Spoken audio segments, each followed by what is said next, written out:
कुमार बास्कोप में आपका स्वागत है। मैं हूं आपके साथ कुमार। हत्या की बहुत सारी घटनाएं घटती है और सबके अलग अलग मोटिव होते हैं, लेकिन कुछ हत्याओं के पीछे का कारण अंधश्रद्धा होती है। बिहार के मुजफ्फरपुर के भवानीपुर गांव में ऐसी ही एक हत्या को अंजाम दिया गया, जिसके पीछे का कारण अंधश्रद्धा थी। रामेश्वर सहनी अपनी पत्नी गीता देवी, अपनी मां, अपने 4 बच्चे और अपने छोटे भाई संतोष सहनी के साथ हंसी खुशी रहते थे।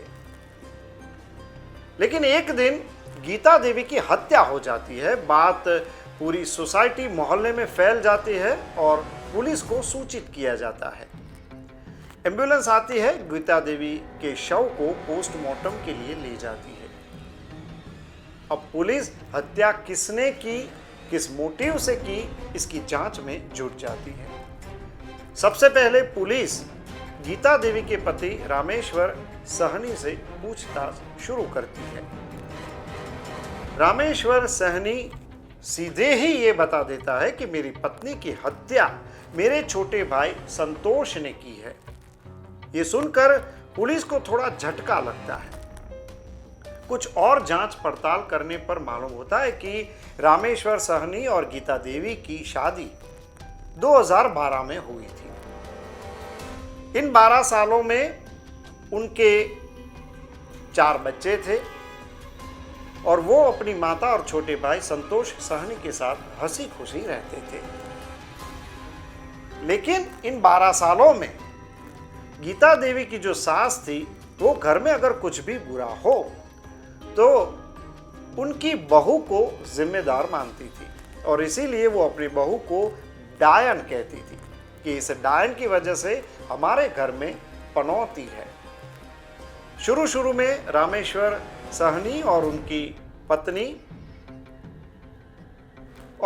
उनकी माता का विरोध करती थी कि भाई आप इस तरीके से गीता देवी को डायन मत बुलाया कीजिए।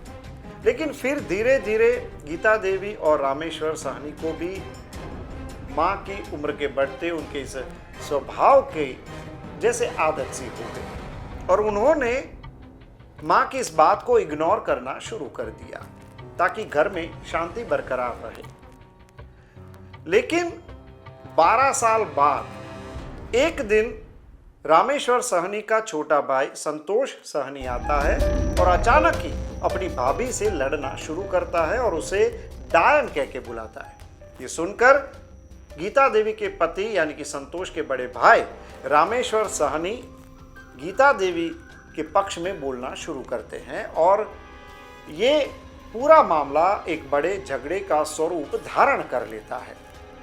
कुछ देर बाद संतोष सहनी वहां से चला जाता है, लेकिन वो मन में ठान लेता है कि आज वो अपनी भाभी की हत्या करके रहेगा।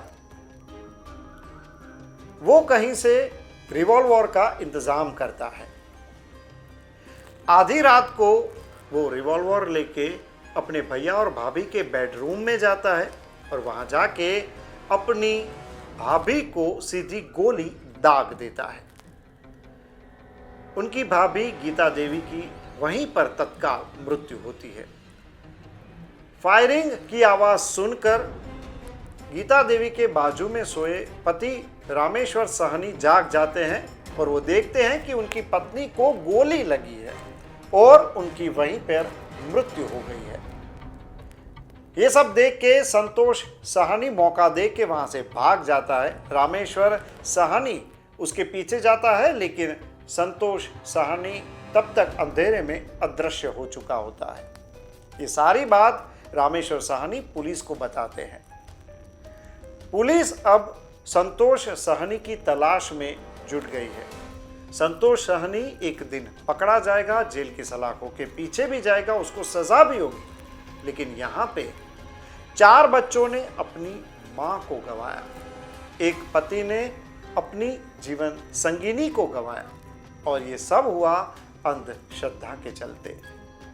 अगर रामेश्वर सहनी की मां इस अंधश्रद्धा में श्रद्धा नहीं रखती, अपनी बहू को डायन नहीं समझती, तो शायद आज ये दिन देखने को नहीं मिलता।